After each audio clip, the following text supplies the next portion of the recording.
할아버지, 여긴 교수님들 오는 곳이에요. 불쾌하게 여기 있지 말고 길 건너 지점으로 가세요. 은행 창구 직원이 작업복 입은 정만수 노인에게 모욕적인 말을 했습니다. 주변 학생들이 모두 쳐다봤지만 직원은 아무렇지 않게 말을 내뱉었죠. 노인은 어쩔 수 없이 발길을 돌렸습니다. 그때까지만 해도 이 은행 직원은 몰랐습니다. 자신이 한 그 행동으로 은행 전 지점이 문 닫을 위기에 처할 것이라는 것을. 도대체 노인의 정체는 누구였던 걸까요? 이야기 시작 전 구독과 좋아요를 눌러주시면 영상 제작에 큰 힘이 됩니다. 그럼 지금 바로 시작하겠습니다. 서울 강동구 한강대학교 학생회관 1층. 유리문 너머 반짝이는 캠퍼스 은행 지점이 보입니다. 오전 11시 대기 좌석에는 학생들이 앉아있고 창구에서는 직원들의 차분한 목소리가 들립니다. 정만수. 낡은 남색 작업복 차림의 이 노인이 문을 열고 들어서자 분위기가 미묘하게 바뀌었습니다. 어깨가 달아 색이 바랜 점퍼, 무릎이 해진 바지, 손에는 가죽이 벗겨진 수첩. 화려한 캠퍼스 은행과는 어울리지 않는 모습이었습니다. 대기표 발급기 앞에서 버튼을 누르자 딱 소리와 함께 종이가 나왔습니다. 192번. 만수는 조용히 의자에 앉았습니다. 오늘은 손녀 다은이의 장학금 입금을 확인하러 온 날이었습니다. 그런데 시선이 느껴졌습니다. 창구 너머 젊은 여직원이 그를 힐끗힐끗 쳐다보고 있었습니다. 안세린. 20대 후반의 직원은 단정한 유니폼을 입고 있었고 표정은 차가웠습니다. 그녀의 시선이 만수의 작업복에 머물렀고 잠시 후 옆 동료에게 뭔가 속삭였습니다. 190번 고객님. 이제 2번 남았습니다. 191번 고객님. 만수는 일어서서 창구로 걸어갔습니다. 192번 고객님. 세린의 목소리였습니다. 만수가 창구 앞에 섰습니다. 세린의 눈은 만수의 얼굴이 아니라 옷을 훑고 있었습니다. 세린은 노인의 복장을 보고 속으로 더럽다는 생각을 지우지 못하고 있었죠. 어르신, 은행 업무 보러 온 거 맞아요? 무슨 업무예요? 장학금 입금 확인하려고요. 손녀가 한강대 학생인데요. 만수는 품에서 통장과 통지서를 꺼내 조심스럽게 내려놓았습니다. 세린은 서류를 훑어봤습니다. 그녀의 눈썹이 미세하게 움찔했습니다. 어르신, 제대로 챙겨온 거 맞아요? 여기 한강대라고요. 제대로 찾아오신 거죠? 네, 제대로 왔습니다. 통장 명의가 접니다. 제가 관리하고 있고요. 네, 통장이랑 비밀번호 주셔야 해요. 세린이 말을 멈췄습니다. 그녀의 시선이 다시 한번 만수의 작업복을 훑었습니다. 그리고 순간 할아버지는 송금을 해야 하는데 비밀번호가 기억 안 나 잠시 머뭇거립니다. 그때 세린이 참지 못하고 또 한마디를 합니다. 할아버지 같은 분들은 여기 말고 저기 큰 길 건너 지점으로 안내해드리거든요. 여기는 주로 교수님들, 교직원분들, 이랑 젊은 학생들이 이용하시는 곳이에요. 저기 가면 직원 많아서 도움받기 쉬워요. 그 한마디에 주변이 조용해졌습니다.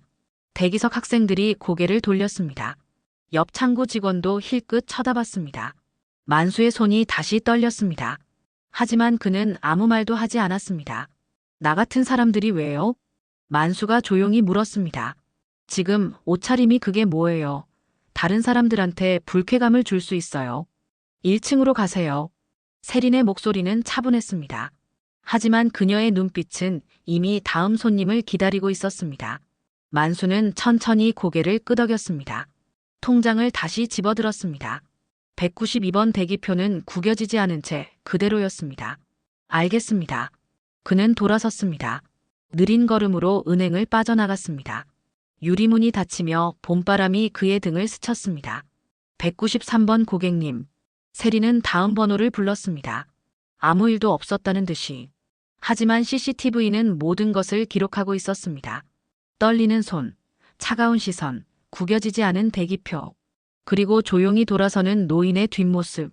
만수는 은행 밖 벤치에 앉았습니다. 가죽 수첩을 펼쳤습니다. 펜을 꺼내 한 줄을 적었습니다. 옷차림이 불쾌하다. 그 세 글자 아래 날짜와 시간을 적었습니다. 2025년 4월 23일 오전 11시 40분. 한강대학교 캠퍼스 은행. 창구 직원 한세린. 수첩을 덮었습니다. 그리고 한참을 앉아 있었습니다. 캠퍼스 안에서는 학생들의 웃음소리가 들렸습니다. 벚꽃이 흩날렸습니다. 봄은 누구에게나 공평하게 찾아왔습니다. 하지만 만수의 가슴 속에는 서늘한 무언가가 자리 잡았습니다. 버스 정류장으로 걸어가며 휴대폰을 꺼냈습니다. 손녀 다은에게 전화를 걸었습니다. 여보세요, 할아버지. 다은아, 장학금 잘 들어왔니? 네, 지난주에 확인했어요. 걱정 마세요. 그래, 잘 됐구나. 목소리가 왜 그래요?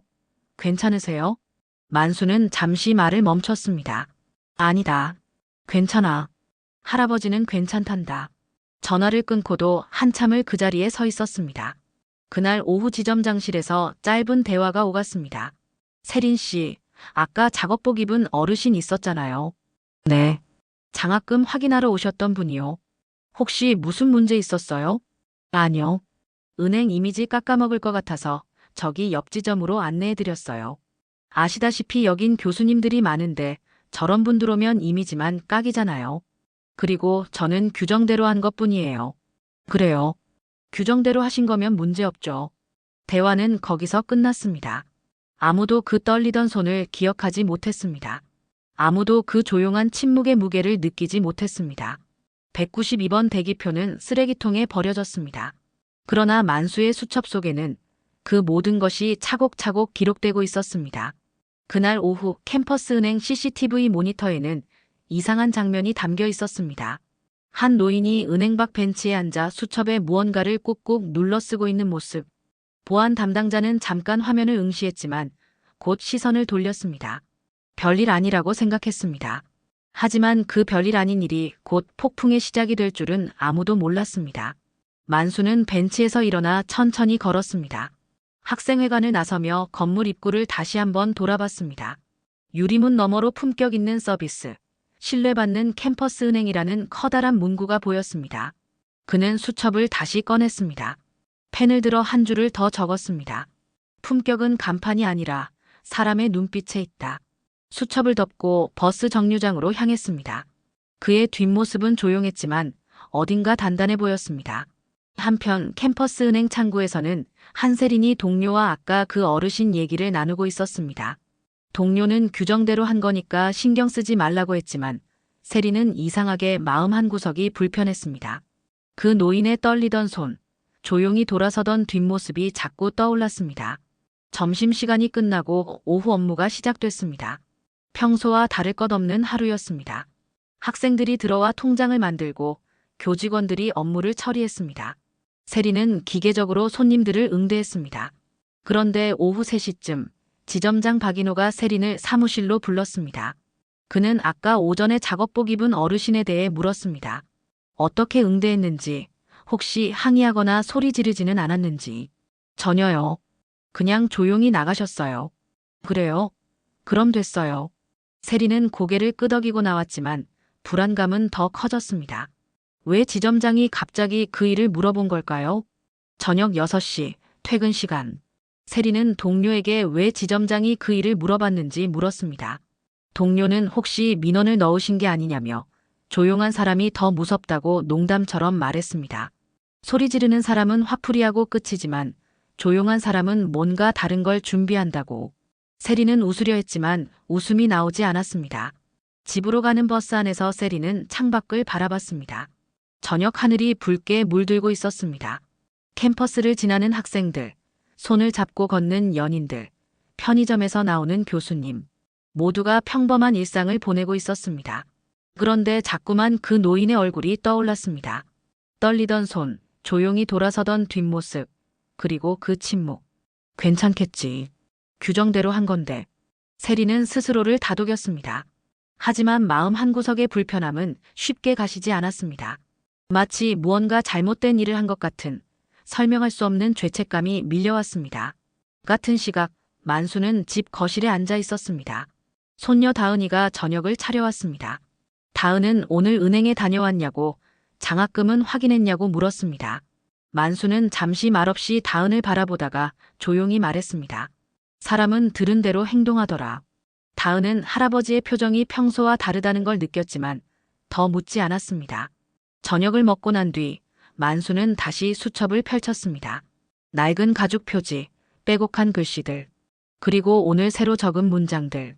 그는 마지막 페이지에 한 줄을 더 적었습니다. 기록은 거짓말하지 않는다. 수첩을 덮으며 그는 깊은 한숨을 내쉬었습니다. 창밖으로 봄밤의 별이 빛나고 있었습니다. 고요한 밤이었습니다. 하지만 그 고요함 속에서 무언가가 움직이기 시작하고 있었습니다. 다음 날 아침 8시, 한강대학교 학생 커뮤니티 게시판. 새벽부터 올라온 글 하나가 조회수를 빠르게 끌어올리고 있었습니다. 제목은 간단했습니다. 우리 학교 은행에서 어르신이 당한 일. 글 아래에는 사진 한 장이 첨부되어 있었습니다.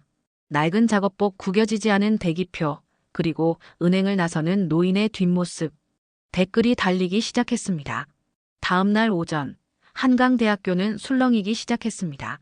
학생회관 앞 벤치, 강의실 복도, 카페 테라스. 어디서든 학생들이 휴대폰을 들여다보며 무언가를 읽고 있었습니다.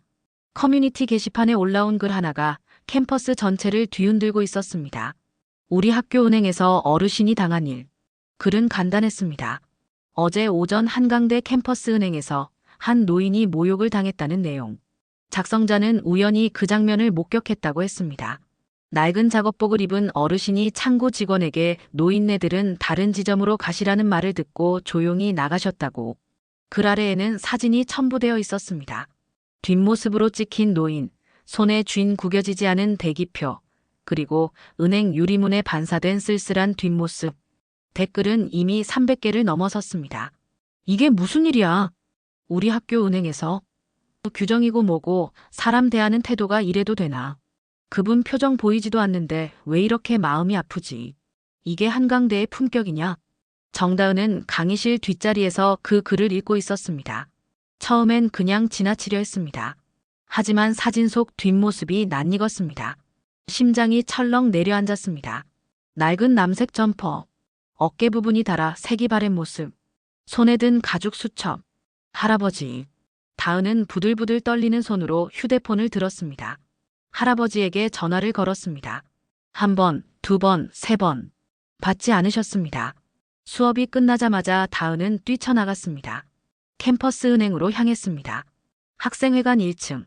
은행 앞에는 이미 학생들 몇 명이 모여 있었습니다. 여기가 그 은행이래. 창구 직원이 누군지 알아? 모르겠어. 근데 진짜 저런 일이 있었대. 다은은 그들 사이를 지나 은행 안으로 들어갔습니다. 창구에는 어제 그 직원, 한세린이 앉아 있었습니다. 평소와 다름없이 업무를 보고 있었습니다. 다은은 다가가지 않았습니다. 그냥 멀리서 지켜봤습니다. 그리고 다시 밖으로 나와 할아버지에게 전화를 걸었습니다. 이번에는 받으셨습니다. 할아버지, 어제 은행 가셨어요? 응, 갔었지. 왜 말씀 안 하셨어요? 무슨 일 있었다며요? 전화 너머 할아버지는 한참 침묵하셨습니다. 다은아, 괜찮다. 할아버지는 괜찮아. 괜찮은 게 아니에요. 커뮤니티에 다 올라왔어요. 사진도 있고. 다은의 목소리가 떨렸습니다. 할아버지 그냥 참으신 거예요? 만수는 조용히 대답했습니다. 참은 게 아니다. 세상이 보게 한 거다. 전화를 끊고 다은은 한참을 그 자리에 서 있었습니다. 눈물이 흘렀습니다. 분노인지 슬픔인지 부끄러움인지 알 수 없었습니다. 같은 시각 한강대학교 재무처에서는 긴급회의가 열리고 있었습니다. 재무처장 노상우는 책상 앞에 앉아 커뮤니티 게시글을 스크롤하고 있었습니다. 댓글 수는 500개를 넘어서고 있었고 이미 몇몇 언론사에서 취재 요청이 들어온 상태였습니다. 지점장님, 이거 어떻게 된 겁니까? 전화 너머 박인호 지점장의 목소리는 당황스러웠습니다. 저희도 확인 중입니다. 다만 규정상 문제는 없었습니다. 규정상 문제가 없다고요? 지금 학생들이 들고 일어났는데 창구 직원이 일반 고객 안내 규정에 따라 처리한 것뿐입니다. 노상우는 한숨을 내쉬었습니다. 빨리 수습합시다. 이거 기사화되면 학교 이미지에 타격입니다. 저희도 내부적으로 조사하겠습니다. 전화는 거기서 끊겼습니다. 하지만 아무도 해결책을 내놓지 못했습니다. 오후가 되자 상황은 더 악화되었습니다. 학생회에서 공식 입장문을 요구했고 일부 교수들도 이 문제를 제기하기 시작했습니다. 커뮤니티에는 한강대의 품격은 어디로 갔는가라는 제목의 글이 또 올라왔습니다. 캠퍼스 은행 창구에서 세리는 점점 더 불안해지고 있었습니다. 동료들의 시선이 느껴졌고 지나가는 학생들이 수군거리는 소리가 들렸습니다. 그날 저녁 만수는 집 거실에 앉아 뉴스를 보고 있었습니다. 지역 뉴스에서 한강대학교 커뮤니티 논란을 다루고 있었습니다. 한강대학교 캠퍼스 은행에서 발생한 고객 차별 논란이 확산되고 있습니다. 다은이 현관문을 열고 들어왔습니다. 얼굴이 붉게 상기되어 있었습니다. 할아버지. 만수는 고개를 돌렸습니다. 왜 말 안 하셨어요? 왜 혼자 참으셨어요? 만수는 다은을 조용히 바라봤습니다. 다은아, 이제 세상이 기록을 대신 말하더구나. 다은은 할아버지 옆에 앉았습니다. 두 사람은 한참을 말없이 텔레비전을 바라봤습니다. 화면 속에서는 여전히 한강대학교 이야기가 흘러나오고 있었습니다. 그리고 그날 밤 11시, 만수의 휴대폰이 울렸습니다. 낯선 번호였습니다. 정만수 어르신이십니까? 네, 그렇습니다. 한강대학교 총장실입니다. 총장님께서 내일 직접 뵙고 싶다고 하십니다. 사흘이 지났습니다. 한강대학교 캠퍼스 은행 앞은 평소와 달랐습니다. 학생들이 은행 유리벽 앞에 서서 안을 들여다보고 있었습니다. 누군가는 휴대폰 카메라를 들고 있었고 누군가는 동영상을 찍고 있었습니다. 저기가 그 창구래. 어떤 직원이 그랬대? 모르겠어. 근데 그 어르신 다시 오실까? 소문은 걷잡을 수 없이 퍼졌습니다. 지역 언론사 기자 한 명이 학생회관 로비에서 학생들을 인터뷰하고 있었습니다. 상황은 이미 학교 안의 문제를 넘어서고 있었습니다. 오전 10시 캠퍼스 은행 창구. 한세리는 자리에 앉아 있었지만 손이 떨렸습니다. 지점장은 평소처럼 하라는 말만 남기고 사무실로 들어갔습니다. 하지만 평소처럼 할 수 있는 상황이 아니었습니다. 창밖으로 카메라가 보였고 학생들의 웅성거림이 유리를 통해 들려왔습니다. 그때였습니다. 은행 유리문이 천천히 열렸습니다. 한 노인이 들어섰습니다. 낡은 작업복, 다른 모자, 그리고 손에는 가죽 수첩. 정만수였습니다. 은행 안이 순간 정지된 듯 조용해졌습니다. 대기석에 앉아있던 고객들이 고개를 들었습니다. 창구 직원들의 손이 멈췄습니다. 세린의 얼굴이 하얗게 질렸습니다. 만수는 조용히 대기표 발급기로 걸어갔습니다. 버튼을 눌렀습니다. 딱 소리와 함께 종이가 나왔습니다. 127번. 그는 대기석에 앉았습니다. 아무 말도 하지 않았습니다. 그저 조용히 자신의 차례를 기다렸습니다. 밖에서 누군가가 소리쳤습니다. 이분이에요. 그분이 다시 오셨어요. 플래시가 터졌습니다. 유리문 밖으로 학생들이 몰려들었습니다. 휴대폰을 든 손들이 유리에 붙었습니다. 세리는 숨을 쉴 수 없었습니다. 동료 직원이 그녀의 어깨를 두드렸습니다. 세리나, 괜찮아. 세리는 대답하지 못했습니다. 그녀의 시선은 만수에게 고정되어 있었습니다. 127번 고객님. 다른 창구 직원이 번호를 불렀습니다. 세린이 아니었습니다. 동료가 대신 호출한 것이었습니다. 만수는 천천히 일어났습니다. 창구로 걸어갔습니다. 그리고 그 창구가 아닌 세린의 창구 앞에 섰습니다. 두 사람의 시선이 마주쳤습니다. 어르신. 세린의 목소리는 떨렸습니다. 오늘은 무슨 업무로? 만수는 조용히 통장을 내밀었습니다. 그리고 단 한마디만 했습니다. 통장 정리나 해주세요. 규정대로요. 그 한마디에 은행 전체가 얼어붙었습니다. 세린은 통장을 받았습니다. 손이 떨렸습니다. 화면을 보려고 했지만 글씨가 제대로 보이지 않았습니다. 어르신 죄송합니다. 제가 규정대로만 하시면 됩니다. 만수의 목소리는 차분했습니다. 화가 난 것도 아니었고 협박하는 것도 아니었습니다. 그저 담담했습니다. 그 담담함이 오히려 더 무거웠습니다. 유리벽 너머로 학생들이 이 장면을 지켜보고 있었습니다. 누군가는 동영상을 찍고 있었고 누군가는 라이브 방송을 하고 있었습니다. 세리는 떨리는 손으로 업무를 처리했습니다. 통장에 도장을 찍고 영수증을 출력했습니다. 모든 과정이 느리게 느껴졌습니다. 처리 완료되었습니다. 세린이 통장을 건넸습니다. 만수는 통장을 받아들었습니다. 감사합니다. 그는 고개를 숙여 인사했습니다. 그리고 천천히 돌아섰습니다.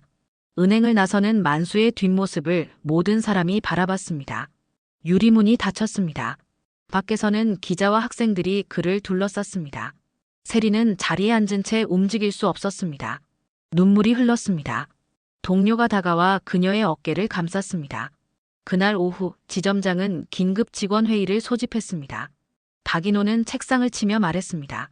이제 어떻게 수습합니까? 영상이 다 퍼졌어요. 하지만 아무도 대답하지 못했습니다. 그날 밤 9시 은행 내부 CCTV 영상이 외부로 유출되었습니다. 사흘 전 만수가 처음 방문했을 때의 영상이었습니다. 세린의 표정, 만수의 떨리는 손, 그리고 조용히 나가는 뒷모습. 영상 제목은 단 하나였습니다. 품격은 누구의 것인가? 조회수는 1시간 만에 10만을 넘었습니다. 영상이 터진 지 하루 만에 상황은 걷잡을 수 없이 커졌습니다. 품격은 누구의 것인가라는 제목의 영상은 24시간 만에 조회수 100만을 돌파했습니다. 포털 사이트 실시간 검색어 1위에 한강대은행 차별이라는 단어가 올랐습니다. 언론은 앞다투어 이 사건을 보도했습니다. 고객을 외모로 판단한 은행의 민낯 작업복 입은 노인에게 쏟아진 차가운 시선. 한강대학교 품격 논란에 휩싸여 다음 날 오전 9시 은행 본사 사장실. 윤서호는 책상 앞에 서서 노트북 화면을 응시하고 있었습니다. 영상이 반복 재생되고 있었습니다. 떨리는 노인의 손, 차가운 직원의 눈빛, 그리고 조용히 돌아서는 뒷모습. 윤서호는 마우스를 꽉 쥐었습니다. 화면 속 은행 로비 천장에 걸린 현수막이 보였습니다. 신뢰받는 금융, 품격 있는 서비스라는 문구가 비웃는 것 같았습니다. 책상 위 전화가 울렸습니다. 비서실에서 걸려온 전화였습니다. 사장님, 재무처장님과 지점장님 도착하셨습니다. 들여보내. 잠시 후 노상훈 재무처장과 박인호 지점장이 사무실로 들어왔습니다. 두 사람의 얼굴은 창백했습니다. 윤서호는 그들을 보지도 않고 물었습니다. 도대체 누가 저분에게 저런 말을 한 겁니까? 노상훈이 조심스럽게 입을 열었습니다. 저희도 조사 중입니다만. 조사 중이요? 윤서호가 목소리를 높였습니다. 이미 전국이 다 아는데 아직도 조사 중이라고요? 박인호 지점장이 변명하듯 말했습니다. 규정상으로는 문제가 없었습니다. 일반 고객 안내 절차를 따른 것뿐입니다. 규정. 윤서호는 책상을 내리쳤습니다. 펜꽂이가 바닥에 떨어졌습니다. 규정이 사람을 모욕했다면 그건 잘못된 규정입니다. 회의실이 조용해졌습니다. 윤서호는 깊게 숨을 들이쉬었습니다. 그분이 누구신지 알아냈습니까? 네. 정만수 어르신이십니다. 한강대학교 발전기금. 주소 알아내세요. 제가 직접 찾아뵙겠습니다. 노상훈과 박인호가 동시에 고개를 들었습니다. 사장님이 직접요? 네. 이건 제 책임입니다. 그날 저녁 7시 윤서호는 정장 차림으로 만수의 집 앞에 섰습니다. 작은 2층 집이었습니다. 대문 옆으로 화분들이 줄지어 놓여 있었고 현관에는 낡은 작업화가 가지런히 정리되어 있었습니다. 윤서호는 잠시 망설였습니다. 그리고 초인종을 눌렀습니다. 문이 열렸습니다. 정만수가 나타났습니다. 평범한 집 옷차림이었습니다. 누구십니까? 정만수 어르신 댁이 맞으신지요? 저는 캠퍼스은행 본사 사장 윤서호라고 합니다. 만수는 잠시 윤서호를 바라봤습니다. 그리고 문을 더 열었습니다. 들어오시죠. 거실은 소박했습니다. 오래된 소파, 작은 텔레비전, 벽에 걸린 손녀 사진. 윤서호는 소파에 앉았습니다. 만수가 물 한 잔을 건넸습니다. 어르신. 윤서호는 고개를 숙였습니다. 죄송합니다. 진심으로 사과드립니다. 만수는 대답하지 않았습니다. 그저 조용히 앉아 윤서호를 바라봤습니다. 저희 직원이 어르신께 모욕을 드렸습니다. 변명의 여지가 없습니다. 규정대로 하셨다던데요. 만수의 목소리는 담담했습니다. 규정이 잘못됐습니다. 아니, 규정보다도 사람의 시선이 잘못됐습니다. 윤서호는 가방에서 서류 봉투를 꺼냈습니다. 이건 저희가 준비한 보상안입니다. 어르신께서 받으신 모욕에 대한 필요 없습니다. 만수는 서류를 보지도 않고 말했습니다. 사과는 제가 받을 게 아닙니다. 그럼 은행이 변해야 합니다. 만수는 천천히 일어나 책장으로 걸어갔습니다. 낡은 가죽 수첩을 꺼냈습니다. 그리고 윤서호에게 건넸습니다. 제가 기록한 겁니다. 지난 2년간 제가 목격한 일들이죠. 윤서호는 수첩을 펼쳤습니다. 빼곡한 글씨들이 보였습니다. 이런 분들이라는 말, 다른 창구로 가시라는 말, 그리고 수없이 많은 차가운 시선들. 만수의 목소리는 여전히 차분했습니다. 저만 당한 게 아닙니다. 제 또래 많은 분들이 비슷한 경험을 하셨어요. 하지만 다들 참고 넘어가셨죠. 저도 그럴 뻔했습니다. 그런데 왜? 손녀 때문입니다. 만수는 벽에 걸린 사진을 바라봤습니다. 저 아이가 살아갈 세상이 조금이라도 나아졌으면 했습니다. 돈보다 사람을 보는 세상이요. 윤서호는 수첩을 천천히 덮었습니다. 그의 눈가가 붉어졌습니다. 어르신의 침묵이 저희를 부끄럽게 했습니다. 침묵이 아닙니다. 기록이었죠. 만수는 다시 자리에 앉았습니다. 은행이 변하겠다고 진심으로 약속하실 수 있습니까? 윤서호는 고개를 끄덕였습니다. 약속드립니다. 어르신의 이름으로 새로운 기준을 만들겠습니다. 그날 밤 윤서호는 본사로 돌아와 긴급 이사회를 소집했습니다. 자정이 넘어서까지 회의가 이어졌습니다. 다음 날 아침 은행 본사 홈페이지에 공지가 올라왔습니다. 정만수 표준 재정 및 공개 사과문. 댓글이 쏟아지기 시작했습니다. 그날 오후 한강대학교 신문사가 단독 보도를 했습니다. 작업복 노인의 정체, 한강대 발전기금 50억 원 기부자. 기사가 나간 지 10분도 안 되어 캠퍼스 전체가 뒤집혔습니다. 학생회관 로비, 도서관 앞, 중앙광장. 어디서든 학생들이 휴대폰을 들여다보며 충격에 빠졌습니다. 이게 진짜야? 50억이라고. 그분이 우리 학교 최고 후원자셨대. 댓글창은 폭발했습니다. 은행에서 모욕당한 분이 학교를 살린 분이었다니. 우리가 그분 덕에 장학금 받는 거잖아. 이건 진짜 창피하다.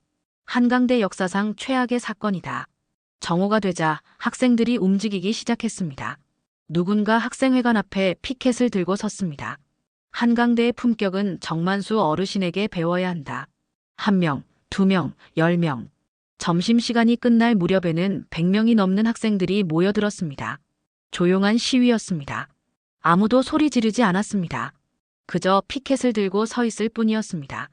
캠퍼스 은행 창구에서 한세리는 그 모습을 지켜봤습니다. 유리벽 너머로 학생들의 눈빛이 보였습니다. 그 시선들이 그녀를 향하고 있었습니다. 오후 2시 한강대학교 총장실. 긴급회의가 소집되었습니다. 총장, 재무처장, 은행지점장, 그리고 몇몇 보직 교수들이 모였습니다. 재무처장 노상우는 얼굴이 하얗게 질려 있었습니다. 박인호 지점장은 땀을 흘리고 있었습니다. 총장이 무겁게 입을 열었습니다. 이런 일이 어떻게 일어날 수 있습니까? 노상훈이 고개를 숙였습니다. 송구스럽습니다. 저희도 그분이 그런 분이신 줄. 그런 분? 금액의 문제가 아닙니다. 총장의 목소리가 높아졌습니다. 50억을 기부하신 분이든 1,000원을 쓰시는 분이든 모든 고객을 존중했어야죠. 회의실이 조용해졌습니다. 정만수 어르신을 모셔야겠습니다. 제가 직접 사과드리겠습니다. 그때 비서가 노크를 하고 들어왔습니다. 총장님, 정만수 어르신께서 오셨습니다. 모두가 깜짝 놀라 고개를 들었습니다. 지금요? 네. 로비에서 기다리고 계십니다.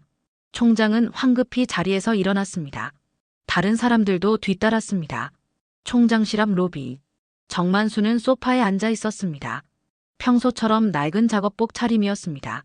손에는 가죽 수첩이 들려 있었습니다. 총장이 다가가 허리를 굽혔습니다. 어르신 죄송합니다. 만수는 천천히 고개를 들었습니다. 제 돈은 학교를 벌주기 위해 낸 게 아닙니다. 조용하지만 단호한 목소리였습니다. 사람을 세우기 위해 낸 겁니다. 만수는 품에서 서류 한 장을 꺼냈습니다. 손으로 꾹꾹 눌러 쓴 글씨가 가득했습니다. 이게 뭡니까? 정만수 표준 제안서입니다. 총장이 서류를 받아들었습니다. 재무처장과 지점장도 고개를 내밀어 함께 읽었습니다. 대학은행 고객 응대제도 개선안. 첫 페이지에 적힌 문구였습니다. 그 아래로 상세한 내용이 이어졌습니다. 첫째, 외모나 연령, 직업에 따른 차별을 금지합니다. 둘째, 시니어 고객을 보호하는 매뉴얼을 만듭니다. 셋째, 모든 직원에게 인권 교육을 의무화합니다. 마지막으로 차별신고센터를 신설하겠다는 내용이었습니다. 만수는 계속 말했습니다. 저를 모욕한 게 부끄러운 게 아닙니다. 그의 시선이 모두를 훑었습니다. 그 부끄러움을 고치지 않는 게 진짜 부끄러움이죠. 한세린이 복도 끝에서 이 장면을 지켜보고 있었습니다. 눈물이 흘렀습니다. 그녀는 천천히 앞으로 걸어 나왔습니다. 어르신. 만수가 그녀를 바라봤습니다. 다시 배우겠습니다. 처음부터요. 세린의 목소리는 떨렸지만 진심이 담겨 있었습니다. 만수는 잠시 그녀를 바라보다가 고개를 끄덕였습니다. 사람은 변할 수 있습니다. 제도도 마찬가지죠. 총장이 서류를 꼭 쥐며 말했습니다. 어르신, 이대로 실행하겠습니다. 한강대학교의 이름으로 약속드립니다. 만수는 자리에서 일어났습니다. 그리고 창밖을 바라봤습니다. 학생회관 앞 광장에 모여있는 학생들이 보였습니다. 피켓을 든 젊은이들, 변화를 원하는 눈빛들. 약속은 지켜져야 합니다. 그게 품격입니다. 만수는 천천히 걸어 나갔습니다. 복도를 지나 계단을 내려갔습니다. 학생회관 밖으로 나서자 학생들이 그를 알아봤습니다. 박수가 터졌습니다. 조용했지만 깊은 박수였습니다. 만수는 잠시 멈춰서서 그들을 바라봤습니다. 그리고 천천히 고개를 숙여 인사했습니다. 그날 저녁 한강대학교 홈페이지에 공지가 올라왔습니다. 정만수 표준 제정 및 시행 안내. 그리고 캠퍼스 은행 로비에는 현수막이 걸렸습니다. 품격 교육센터 설립 추진. 변화가 시작되고 있었습니다. 일주일이 지났습니다. 한강대학교 대강당에는 이례적인 현수막이 걸렸습니다. 정만수 표준 발표회. 은행 본사와 학교가 공동으로 마련한 자리였습니다. 오후 2시 대강당은 사람들로 가득 찼습니다. 학생들, 교수들, 언론사 기자들, 그리고 지역 주민들까지. 1000석 규모의 강당이 빈자리 없이 채워졌습니다. 무대 위에는 대형 스크린이 설치되어 있었습니다. 화면에는 3가지 문구가 크게 띄워져 있었습니다.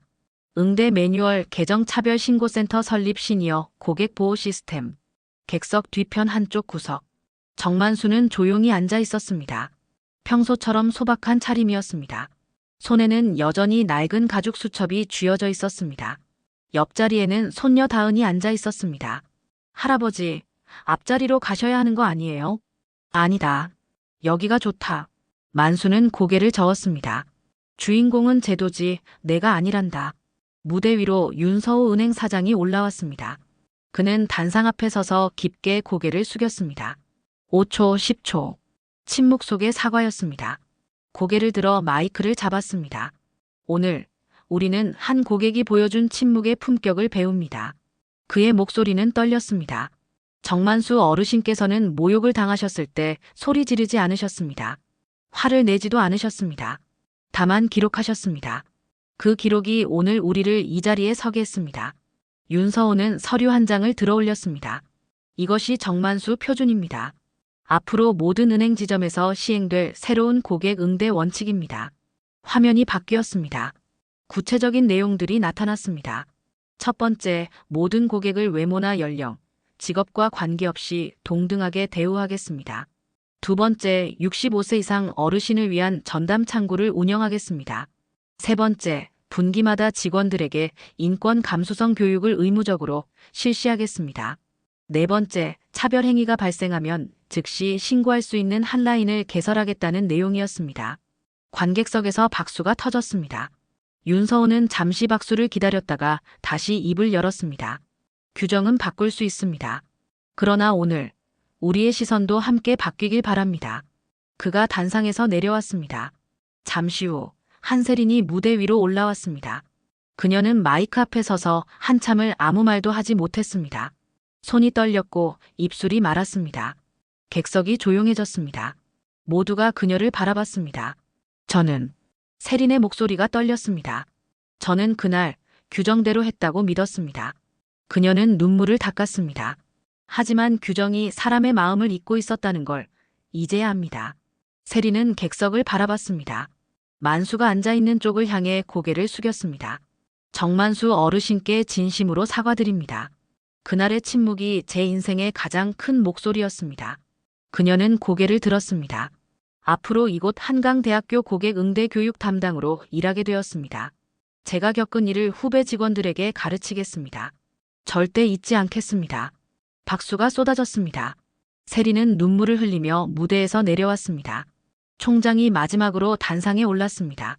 한강대학교는 오늘부터 정만수 장학금을 신설합니다. 경제적으로 어려운 학생들, 특히 조부모님 손에서 자란 학생들을 우선 지원하겠습니다. 또다시 박수가 터졌습니다.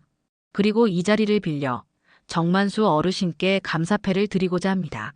총장이 객석을 둘러봤습니다. 어르신, 단상으로 나와주시겠습니까? 사람들의 시선이 일제히 객석 뒤편으로 향했습니다. 만수는 자리에서 일어나지 않았습니다. 그저 자리에 앉은 채 천천히 손을 들어 흔들었습니다. 저는 여기가 좋습니다. 만수의 목소리가 마이크 없이도 대강당에 울렸습니다. 주인공은 제도입니다. 저는 그저 기록했을 뿐입니다. 사람들이 만수를 향해 고개를 돌렸습니다. 그리고 박수를 보냈습니다. 천천히 하지만 깊게. 조용했지만 온 마음을 담아. 만수는 박수를 받으며 조용히 미소 지었습니다.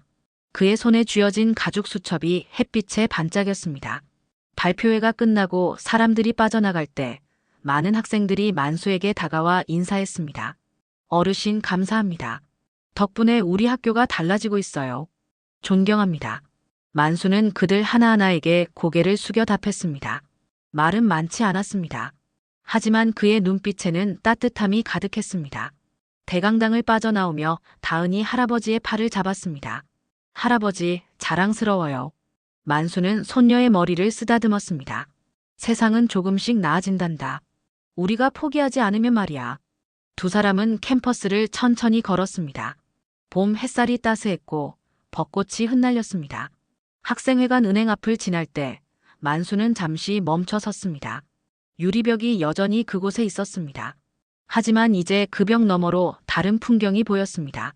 창구 직원들이 웃으며 고객을 맞이하고 있었습니다. 노인, 학생, 교수 모두가 같은 대우를 받고 있었습니다. 만수는 고개를 끄덕이고 다시 걸음을 옮겼습니다. 석 달이 흘렀습니다. 계절이 바뀌고 여름이 왔습니다. 한강대학교 캠퍼스는 초록빛으로 물들었고 학생들은 기말고사 준비에 여념이 없었습니다. 캠퍼스 은행도 달라졌습니다. 은행 입구 오른편 벽면, 대리석에 새겨진 문구가 햇빛을 받아 반짝였습니다. 192번 고객의 가르침을 잊지 않겠습니다. 그 아래 작은 글씨로 날짜가 적혀 있었습니다. 2025년 4월 23일. 모든 것이 시작된 그날. 오전 10시, 은행 안. 예전과 확연히 달라진 풍경이 펼쳐졌습니다. 유리벽으로 나뉘었던 공간은 이제 하나로 통합되어 있었습니다. 누구나 어느 창구든 이용할 수 있었습니다. 시니어 우대 창구라는 표지판이 붙은 창구가 따로 마련되어 있었습니다. 넓은 의자, 큰 글씨로 된 안내판, 그리고 천천히 설명해주는 전담 직원. 한세린이 그곳에 서 있었습니다. 하지만 창구 직원이 아니었습니다. 그녀는 이제 신입 직원들을 교육하는 강사였습니다. 교육실에서 첫 수업이 시작되었습니다. 10명 남짓한 신입 직원들이 자리에 앉아 있었습니다. 세린은 단상 앞에 섰습니다. 손에는 오래된 대기표 한 장이 들려 있었습니다. 구겨지지 않은 192번. 여러분, 이게 뭔지 아시나요? 신입 직원들이 고개를 갸우뚱거렸습니다. 대기표 아닌가요? 맞습니다. 하지만 저에게는 단순한 대기표가 아닙니다. 세린은 대기표를 들어 올렸습니다. 제가 한 고객분께 드렸던 번호표입니다. 그분은 끝까지 이걸 찢지 않으셨죠. 그녀의 목소리가 떨렸습니다. 그날 저는 규정대로 했다고 생각했습니다. 하지만 규정 뒤에 숨어서 사람을 보지 못했습니다. 신입 직원들이 숨을 죽이고 들었습니다. 여러분이 마주할 모든 고객은 누군가의 가족입니다. 누군가의 할아버지이고 할머니이고 부모님입니다. 숫자가 아닙니다. 세린은 대기표를 책상 위에 조심스럽게 내려놓았습니다. 이 192번이 제게 그걸 가르쳐 줬습니다. 교육이 끝나고 세린이 복도를 걷는데 누군가 은행으로 들어오는 모습이 보였습니다. 낡은 모자, 작업복, 그리고 손에 든 가죽 수첩. 정만수였습니다. 세린은 얼른 걸어 나갔습니다. 어르신. 만수가 고개를 들었습니다. 그리고 미소를 지었습니다. 오랜만이네요. 어떻게 오셨어요? 통장 재발급하러 왔지. 낡아서 말이야. 만수는 통장을 꺼내 보였습니다. 정말로 모서리가 해져 있었습니다. 세린이 창구 쪽을 가리켰습니다. 어르신, 번호표는 필요 없으세요. 제가 바로 도와드릴게요. 만수는 고개를 저었습니다. 아니야. 규정대로 하면 되지. 그는 대기표 발급기로 걸어갔습니다. 버튼을 눌렀습니다. 32번이 나왔습니다. 세린은 그 모습을 지켜보다가 조용히 말했습니다. 어르신 그때 정말 죄송했습니다. 만수는 대기표를 들고 그녀를 바라봤습니다. 이미 용서했어요. 아니, 용서할 것도 없었지. 당신은 이미 변했으니까. 감사합니다. 고마워할 건 내가 더 많아. 이 은행이 아니, 이 사회가 조금씩 나아지고 있으니까. 만수는 대기석에 앉았습니다. 잠시 후 번호가 불렸습니다. 그는 창구로 갔고 업무는 신속하게 처리되었습니다. 새 통장을 받아든 만수가 일어서려는데 세린이 작은 봉투 하나를 건넸습니다. 뭐지? 열어보세요. 만수가 봉투를 열자 작은 카드가 나왔습니다. 직원들이 손으로 쓴 메시지가 빼곡했습니다. 가르쳐 주셔서 감사합니다. 어르신 덕분에 배웁니다. 품격을 알게 해주셔서 감사합니다. 만수는 한참 카드를 들여다봤습니다. 그리고 조용히 미소 지었습니다. 잘 받았습니다. 그는 카드를 소중히 수첩에 넣고 일어섰습니다. 은행을 나서며 주변을 둘러봤습니다. 유리벽이 있던 자리에는 이제 투명한 공간만 남아 있었습니다. 햇빛이 고스란히 들어왔고 사람들의 웃음소리가 울렸습니다. 만수는 고개를 끄덕이고 밖으로 나왔습니다. 캠퍼스 벤치에 앉아 하늘을 올려다봤습니다. 구름이 천천히 흘러가고 있었습니다. 수첩을 펼쳤습니다. 마지막 페이지에 한 줄을 적었습니다. 세상은 천천히 하지만 확실히 나아진다. 수첩을 덮으며 그는 깊은 숨을 내쉬었습니다. 멀리서 학생들이 웃으며 걸어가는 모습이 보였습니다. 손녀다운도 그 또래겠죠. 이 아이들이 살아갈 세상이 조금이라도 더 따뜻했으면 좋겠다고 생각했습니다. 만수는 자리에서 일어났습니다. 천천히 걸음을 옮겼습니다. 그의 뒷모습은 여전히 소박했습니다. 하지만 그 걸음걸음마다 품격이 묻어났습니다. 돈이 아니라 태도로, 말이 아니라 행동으로 보여준 진짜 품격. 한강대학교 학생들은 매년 봄이 오면 그 은행 앞에 섭니다. 그리고 벽에 새겨진 문구를 읽습니다. 192번 고객의 가르침을 잊지 않겠습니다. 그리고 각자의 마음속으로 다짐합니다. 품격은 말이 아니라 태도에서 시작된다고. 사람을 외모가 아니라 마음으로 본다고. 나이를 묻지 않는 세상을 만들겠다고. 그렇게 한 노인의 조용한 기록은 세대를 넘어 전해지고 있습니다. 품격은 돈이 아니라 태도에서 시작됩니다. 여러분은 어떻게 생각하시나요? 좋아요와 구독으로 응원해주세요. 댓글로 의견도 남겨주시면 감사하겠습니다.